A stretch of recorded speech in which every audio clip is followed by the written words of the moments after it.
Chilli পনির আর fried rice ready.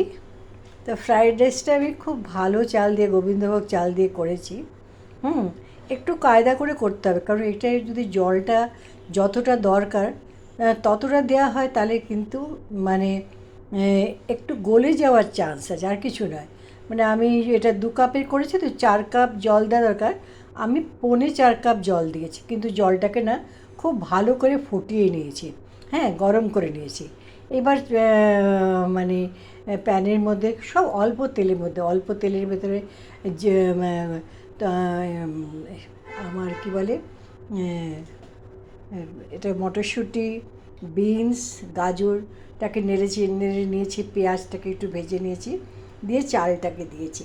কাজু কিশমিশ দিলাম না, কারণ এদিকে পনিরের মধ্যে অনেক কিছু আছে, সেই জন্য কাজু কিশমিশ দিলাম না। এইবার নাড়াচাড়া করে একটু কাঁচা লঙ্কা স্লিট করে দিয়েছি, আদা স্লিট করে দিয়েছি।